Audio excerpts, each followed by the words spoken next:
उदयपुर इन दिनों दुनिया का सबसे ज्यादा पसंद किया जाने वाला टूरिस्ट बन गया है। नवंबर में यहाँ 2 लाख टूरिस्ट फुटफॉल था, जो बढ़कर दिसंबर में नए रिकॉर्ड बनाने वाला है। अब इको टूरिज्म में जबरदस्त रुझान, लोग डिमांड कर रहे हैं नाइट डेस्टिनेशन सहित नए डेस्टिनेशन की डिमांड। उदयपुर में 2024 में जो टूरिस्ट का फुटफॉल रहा है, उसको देखते हुए ये कहा जा सकता है कि उदयपुर ईयर राउंड डेस्टिनेशन बन गई है। अब कोई ऐसी कोई बात नहीं रही कि समर्स में टूरिस्ट कम आते हों या कोई ऐसा डल सीजन रहा हो।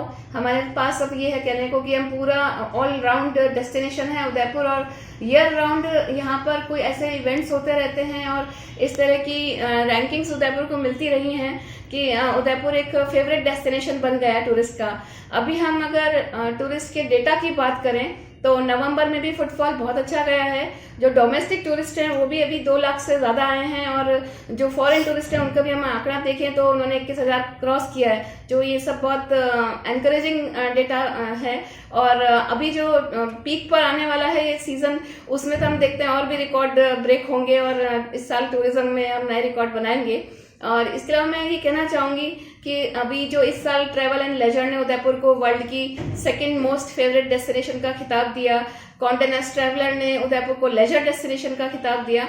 तो ये जो खिताब है इस एक अवार्ड्स की श्रृंखला में बढ़ते ही जा रहे हैं और उदयपुर का नाम देश विदेश में काफी हो रहा है। और इनफैक्ट जो हम अगर किसी भी चीज को उदयपुर को सर्च किया जाता है तो उदयपुर के बारे में बहुत अच्छी चीजें वेबसाइट्स पे लिखी हुई आती हैं और फेवरेट डेस्टिनेशंस की लिस्ट में पॉपअप होके उदयपुर का नाम करीब करीब हर तरह से आता है।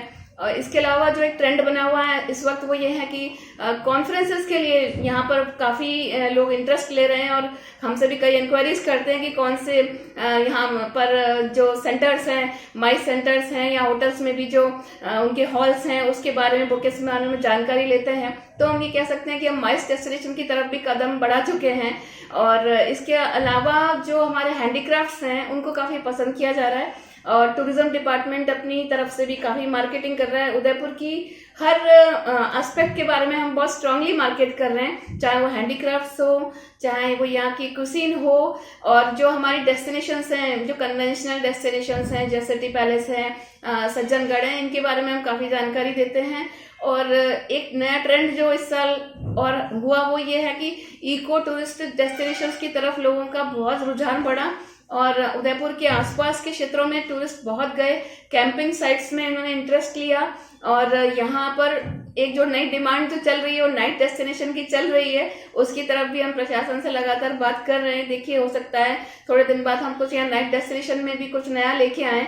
कुछ डेस्टिनेशन ऐसी भी हैं जिनके लिए एडवेंचर के लिए काफी प्रमोट करने की कोशिश की जा रही है और वहाँ पर यूआईटी ने भी लगातार कुछ टेंडर्स। मैडम नवंबर में किस तरह का आंकड़ा रहा और कैसा टूरिस्ट का रहा? नवंबर में जो आंकड़ा रहा, हम अगर पिछले साल से देखें तो थोड़ा सा बढ़ा हुआ ही है, और चाहे वो डोमेस्टिक हो चाहे वो फॉरेन टूरिस्ट का हो। और उदयपुर में इतना, उदयपुर का टूरिज्म इंडस्ट्री की हॉस्पिटैलिटी इतनी अच्छी बता रही हूँ मैं को कि जितने भी टूरिस्ट आते हैं वो यहाँ से अपने बहुत यादगार लम्हे लेके जाते हैं। और चाहे वो रूरल टूरिज्म की तरफ रुख कर रहे हो, चाहे वो सिटी टूरिज्म की तरफ रुख करें, टूरिस्ट के पास ऑप्शंस यहाँ पे बहुत हो रहे हैं। तो इसलिए कभी आंकड़ा कम होगा ऐसा मैं अनुमान नहीं लगाती।